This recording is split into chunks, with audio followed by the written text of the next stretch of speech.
definitely not feeling the love down here in Reading. The transfer window, it's been a nightmare up to now. Welcome back to part 28 of this year's Grassroots to Goal Boots with me, the Gobby Gaffer, and I'm at my second club, Reading FC. And we've got a lot to get through, so let's have a quick look at how the season finished. And a little bit of a sticky end to the season, but eventually we did win our last 3 games. Billington, the young kid Billington, on the score sheet 3 times, and him and Sean Stanton came up on the next gen list that we get towards the end of the season. So a couple of young kids there who can build a team around. The final league table, after all of that anguish, we finished in our highest position that we'd been in all season. 13th and 62 points. And of course you have to bear in mind, I mean, when I'm playing the game I get very emotional. Yeah, shock horror.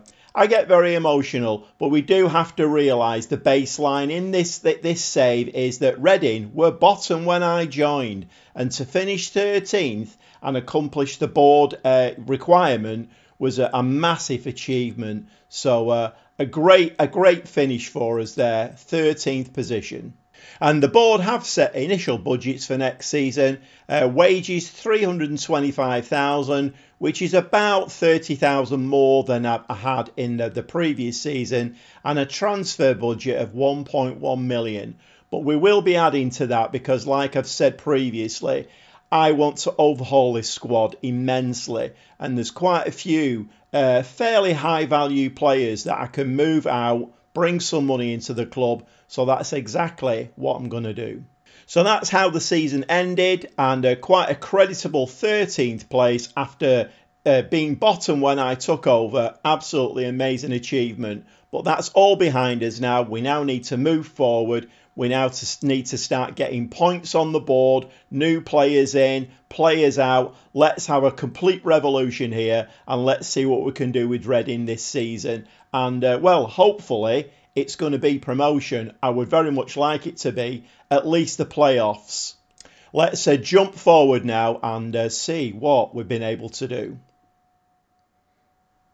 So we're now on the 7th of August, and we have played a couple of games, but I did want to try and move things on a bit because the transfer window has been, well, it's always quite tricky. We're at a club that's not particularly fashionable, trying to bring players in. You've heard me say this before, but when you're managing the lower league clubs, trying to bring players in, I've had some brilliant players on my radar that would have really taken us to the next level, and every single one of them has gone somewhere else.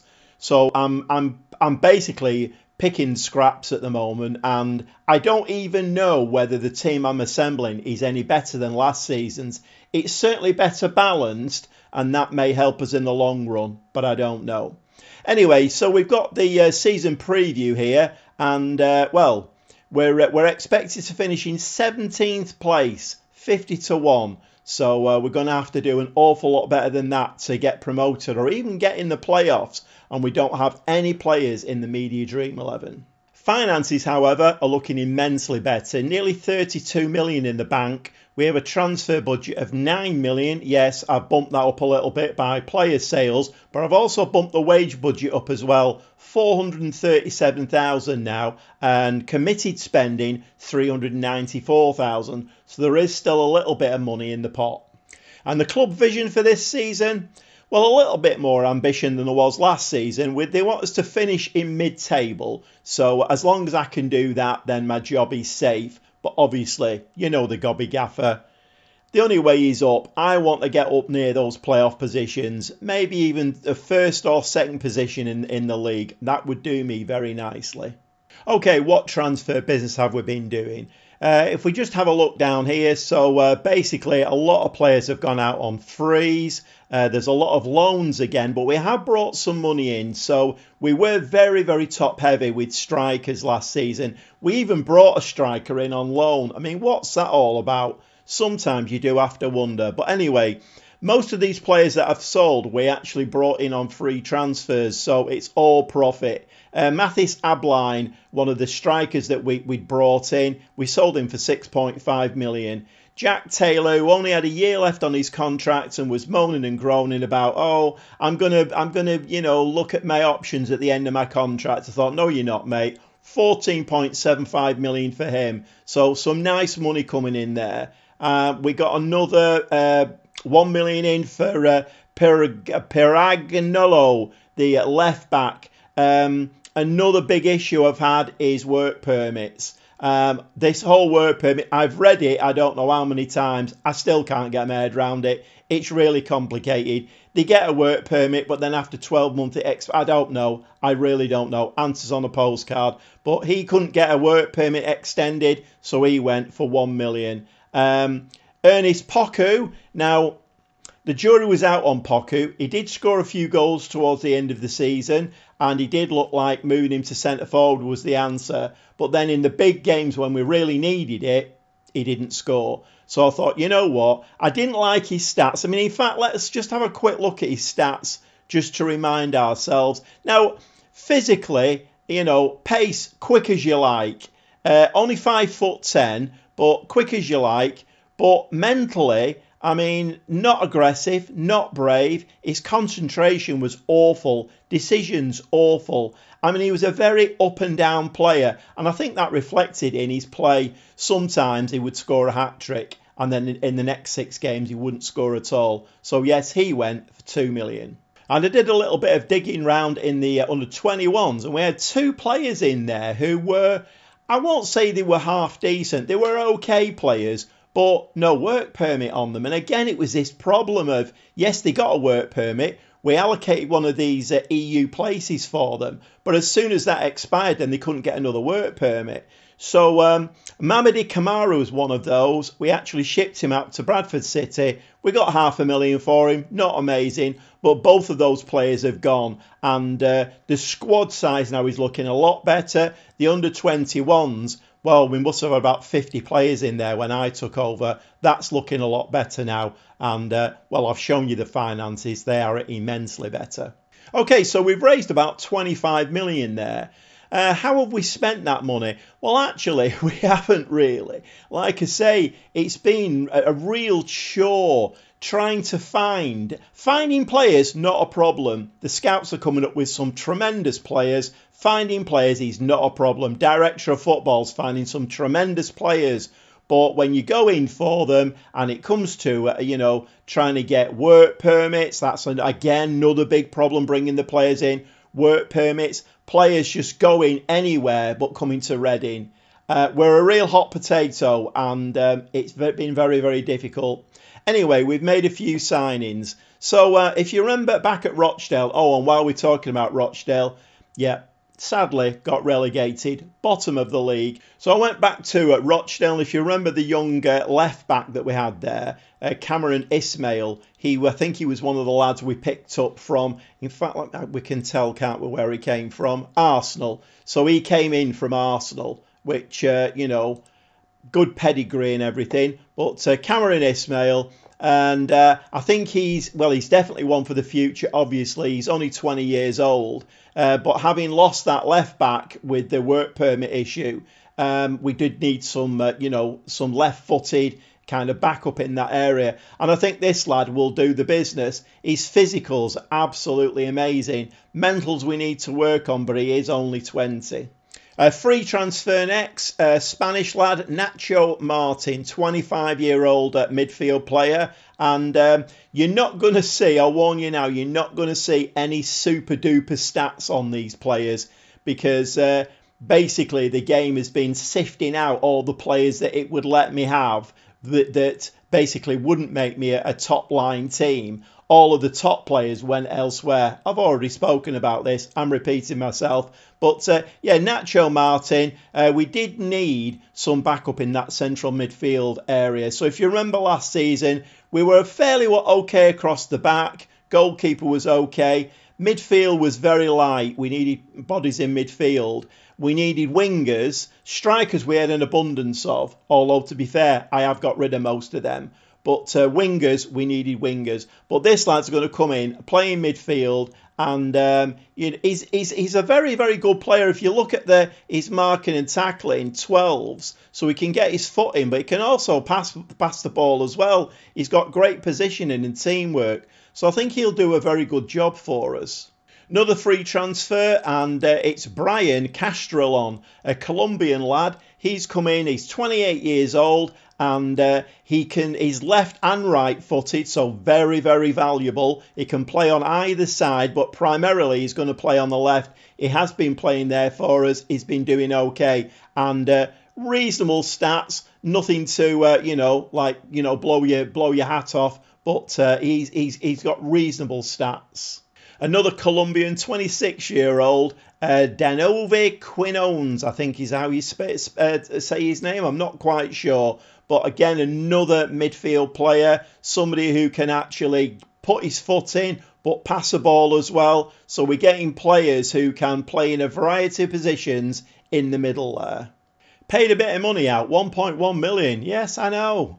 We paid a bit of money out for this lad, Lucas Bergstrom, a 6'8" goalkeeper. So we did lose our backup goalkeeper, and as we know this year in FM24, goalkeeping is a real problem. They will injure your goalkeeper, or both of them, at some stage of the season. So we maybe need another one. I don't know, because after that it's young kids.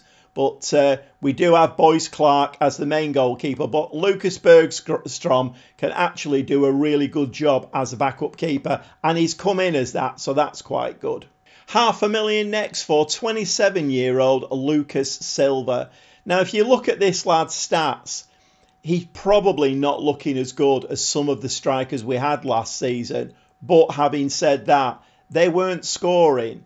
I don't know what that was. Maybe there was too many of them. Maybe there was too much rotation needed. I don't know. But anyway, Lucas Silva comes in. He's 6 foot. His stats are okay. It's all a gamble, isn't it? Let's see if we can get him banging that white round thing between the two white sticks, because that's what it's all about, isn't it? And I've been doing quite a lot of work on the staffing as well. A lot of the contracts ran out, so I've been replacing staff with better staff members. Even my set piece coach is getting replaced. So I have asked for more staff members. They won't give them to me at the moment. But I am, as you can see there, got a couple of, so there's a physio coming in and a new set piece coach. I've got offers in here for 4 players. Now, hang on to your hat and bear with me. Tyrese Sinclair. I know you're all saying, he's a 2-star player. But for Rochdale last season, he made 41 appearances. He scored 11 goals, 4 assists, 2 player of the matches, 6.88. Now, again, then those stats are not going to blow your hat off. But you have to bear in mind he was playing in a very poor team, and they did eventually get relegated. I think Tyrese Sinclair, as a backup striker, can do a job for us. Again, the jury's out. We'll have to see. So if we just have a quick look through the squad planner now, goalkeeper, we've got a couple of half-decent goalkeepers there now. Right-sided fullback, we're not too bad out there. Centre-backs, we've got, a fair abundance of them. Left fullback, we're doing okay there. DMs now, we've got, obviously there's a lot of players here who do crossover positions. But I think we're doing all right, and I have got more offers in and more players coming in. If there is again an area where we're lacking, it's on that left wing. Trying to find a left-footed winger who will sign for us, needle in a haystack time. So I am doing some more work on that, but the right wing slightly better, and strikers is very light as well. So that's why I'm trying to bring Tyrese Sinclair in. But there will be more incomings without a shadow of a doubt. And yes, the season has started, and we're unbeaten at the moment. So all the friendly games that we played, I always play fairly low-rated teams. It's all about fitness and just getting, particularly the new players used to a tactic. But we have played one championship game. That was against Swansea away from home. And Mabengu scored in that one, the right wing back. 1-0 win in that one. It was a little bit tight, But, if we win all our games this season 1-0 or keep plenty of clean sheets, then I will be a very happy bunny. The Caribou Cup first round, however, was a different story. Away at Cambridge, and it was a 2-2 in that one. We were leading twice in that game, and we actually eventually had to go to penalties, and we beat them on penalties. So we are through to the second round of the Caribou Cup. Well, today we've got a couple of games for you. We've got a home game against Sheffield United and an away game against Coventry. So for now, you're all nicely caught up. I don't want to make this war and peace. I don't really believe in spending too long on these things because, well, you sign players, you sell players. It's all part of the game, isn't it, really? What we're all here for is to watch some football. And hopefully, unlike the last two episodes where we didn't get a single point, played 4 games and didn't get a single point, hopefully in this episode we'll pick up 6 points. That would be very nice. Let's get stuck in. Okay, let's get down to brass tacks. There is one player that actually signed before. He signed at the beginning of June and I've not shown you him. So it's a Darko Giabi, 23-year-old English lad. Centre mid. He can certainly pass a ball, got good technique, great, very, very determined. So he's another player that's come in. So the team is Boyce Clark in goal. By the way, Lucas Bergstrom. Yep, the game's given him an injury already, so we already have a goalkeeper that's injured. Stanton, the young kid who's on the next gen list, he's out injured for about 3 or 4 weeks, so we've not seen any of him at the moment. But it's Boyce Clark in goal, Guinness, Walker, Abbey, Ericsson and Edwards across the back. Edwards I've had to promise some game time to because he's getting very grumpy. 3 in midfield of Schmodix, Giabi and the new lad Martin. We have another new lad, Castilron, on the left-hand side. Billington, the young superstar, on the right, with the new forward, Lucas Silva, on up top. And we actually have signed Tyree Sinclair, so he's actually starting on the bench today. But I actually got a pat on the back from the board for signing him, saying, they're happy to see what he can do for us. I think he'll bang a few goals in, and as a backup striker, I don't think there's any better than Sinclair. Remember the goals that he scored with his head? I mean, I've been working on set pieces, so let's see what we can do. So 8 minutes on the clock. We do get our first highlight, and it's Schmodix is going to drift the ball into the penalty area. That's an absolutely beautiful header from Billington. Like I say, I have taken over control of the set pieces now, so I'm doing all of the set piece, manoeuvres myself. So I've taken them over, and it looks like that. I mean, look at the height that Billington got on a jump there. So absolutely brilliant. I think he has got a really good jumping reach, Billington. But we're 1-0 ahead. So back in the 20th minute now, and Sheffield United are trying to build something from the back, but we do pinch the ball there. Nice interception. And Schmodix now, who I think he's going to be. I gave him a new contract towards the end of the season, and I think he's going to be a star player for us this season, providing he can stay fit. But superstar Billington now, coming down this right-hand side, he's going to pass it inside. Edwards, back to Billington. Lovely ball to Schmodix, and the aforementioned Schmodix. Yes, he gets our second goal for us. Nicely worked goal, and a sweet strike there. And this was very, very nicely worked down this side. Just trying to work an opening. Billington pulling players out of position. Back to him. Schmodix there. Right-footed shot into the bottom corner. And we 2-0 up. Moving towards half-time now. 8 shots, 4 on target. An XG of 1.48. And to be honest, Sheffield United, well, I don't even think they've got off the bus yet. But it's always quite dangerous. You should whisper things like that because the game has ears and it does listen. But again, another nice... Oh, and that's unfortunate, that. I thought we'd intercepted that ball there, but no. The ball does bounce to a Sheffield United player. So they're trying to work something now. It would not surprise me if they don't score before half-time. But again, another nice interception. And we do seem to be working very hard off the ball. So Nacho Martin now, it's back to Abbey. Guinness Walker. Abby didn't get a lot of game time last season, but he is one of the team leaders, so he's left-footed. He's getting a chance this season, and hopefully he can have some influence on the pitch. And Billington, so unfortunate with his shot there, cannons back off the post. Nacho Martin now back to Abby again, and I think we're just going to coast into half-time. Yes, we are. So I'm just going to say I'm very happy with the way things are going. Just looking for any injuries or tiredness. Billington, unsurprisingly, is on an 8.7. We have, 5 players now on green stats, which is always very nice to see. But I think we can coast into the second half now. We don't need to make any changes just yet. So not an awful lot of highlights in this game, which, to be fair, seeing as we're winning 2-0, is fine by me. 14 shots, 5 on target, an XG of 2.27. It's about time we made a few changes, so 4 substitutions. Dinardo, he's not really a winger, but like I say, I'm still working on bringing wingers in. It's still an area of worry in the team. So Dinardo comes on the right wing. We have Savage has come on as the ball-winning midfield player. Mabengu has come on at right wing back, and Tyree Sinclair is coming up top. Can he get the third goal for us and seal the points?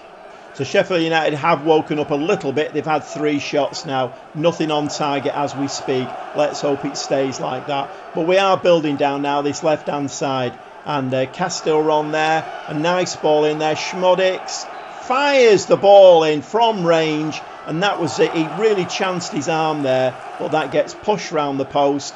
Tyree Sinclair, can he get his first goal of the season with his head? Savage now is going to float this ball in, and it's gone far post, and that is headed away. Schmodix though is going to pick up the scraps and is going to recycle this now. He's going to go inside to Guinness Walker. Guinness Walker now with the ball inside to Abbey. Abbey now to Schmodix again. Schmodix is really making that midfield tick. Guinness Walker now back to Abbey again. And a ball over the top there for Castelron to run onto. Castelron now is going to slide that ball back to Guinness Walker. We've pulled their team all over to this side. Mabengu now has got a great right foot on him. Can we get ahead on that ball? No, we can't. Guinness Walker now fires the ball at the box. And Matteo Dinardo with the third goal. Can we keep a clean sheet as well? You know how much I like a nice shiny clean sheet. 3-0 up now, and that was a very, very well worked goal. It was quite laborious. We had quite a lot of touches of the ball, but in the end we did pull them out of shape. Guinness Walker into the box, Dinardo there, fairly unmarked, into the back of the net, and it's 3-0. 87 minutes on the clock. We've gone to a cautious mentality now, and we've replaced Guinness Walker on that left-hand side. He's done a lot of work up and down, and McIntyre has come on for him. 5 minutes of time added on, and we are coasting to another nice win. And yes, we do pick up the 3 points. That was about as comprehensive as you like, and with the lads get a really good pat on the back there. And the league table's looking very nice, but there's only 2 games played. When we've played 30 games, if we're still in second place, that'll do me nicely. Well, it's certainly not going to be an episode with no points. 3 points on the board. We now have to go to Coventry. Can we get another 3 points and make it a 6-point episode? That would be brilliant. We'll see you in the dugout. And I did say I was working on some more transfers. Caden Young has come in on loan from Aston Villa, and he can play on either wing, which is great for us. Physically very, very good. Very, very, very pacey, good acceleration. His mentals need a little bit of work, but then he is only 21. He's not going to be a starter, but we have some backup now on the wings, which is brilliant. And Dennis Gull, a 23-year-old, 6'3" striker. He's got a jumping reach of 17. So I'm expecting him to get a few goals from set pieces, which we've not been very good at. Hopefully we can do a job. Now I've taken over the set piece coaching with Dennis Gull in the team. We now have 3 strikers, and I am working on more deals as we speak. There is another striker that was after who was very, very good, but he's done the usual, decided to go elsewhere and not come to us. But I think my transfer business now, I'm getting a little bit happier with. Well, welcome along to the Coventry Building Society Arena. There's a joke in there about bricks and mortar, building societies. Forget it. So an unchanged team, 1 or 2 new players on the bench for today's game, particularly the new striker, but unchanged team. So we've got Boyce Clark in goal, back 4 of Guinness, Walker, Abbey, Eriksson and Edwards, midfield 3 of Schmodix, Giabi and Martin. The 2 wingers are Castrolon and Billington, and Lucas Silva. I've made him a pressing forward today instead of an advanced forward. We do need to try and find his best role. And we do get a highlight straight from the kick-off. So Lucas Silva there gets us underway, back to Eriksson. Coventry have not had the greatest starts. I would imagine their fans are a little bit dismayed at the moment. Lucas Silva there loses the ball, but it gets picked up there. Castellron on that left hand side into the box and fires a fairly aimless shot over the bar. 8 minutes now. Schmodix is going to float this into the penalty area. No, he's not. He takes it short. And Guinness Walker there with an absolutely peach of a chance to put us 1-0 ahead. But we do get a corner. We're going to take this short. Like I say, I have taken over the set pieces, so we are varying it a little bit. One of the games off camera, we actually got a penalty from a short corner. Nacho now fires the ball in, the keeper takes that quite comfortably. So 5 shots, 3 on target in this game. I have given the lads a bit of encouragement, and we have upped the mentality to attacking. I'm not going to leave it on that all game, but just to see if we can make the most of these shots that we're having and try and get them up more on target. So I just said to the lads, just keep up the good work. I think the goals will come. Made 1 change at half-time. Billington was on a yellow, looking quite tired. So the new lad, Caden Young, has come on the right wing. So first highlight of the second half. Castellron now down this left-hand side. And it looks like he's stumbled and given the ball away. The ball is played, though, to Giabi. Giabi now has picked up the scraps there. Ball inside to Caden Young. He's going to slide that across. I thought he was going to slide that across. That would have been a tap-in. And that was, well, decisions. I don't think they're high on his... and we do have an injury now. So Caden Young is going to have to come off. So 4 substitution there. Tyree Sinclair is going to come on that right-hand side. So back to a highlight, 61 minutes, and their keeper hoofs the ball out, but Nacho Martin there with the ball, picks up the scrap. Sinclair down that right-hand side. Is he going to fire that over? And that's better. You see, that's what Caden Young should have done. Decisions, obviously, is not one of his greatest attributes, Caden Young, but Sinclair, much more experienced, and just slides the ball across, and we get the first goal. And that was very, very nice from Sinclair. Just come on the pitch, showing his worth.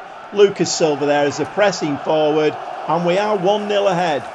64 minutes, 2 more changes. McIntyre has come on at left centre-back, and Savage has come on as the ball-winning midfield player.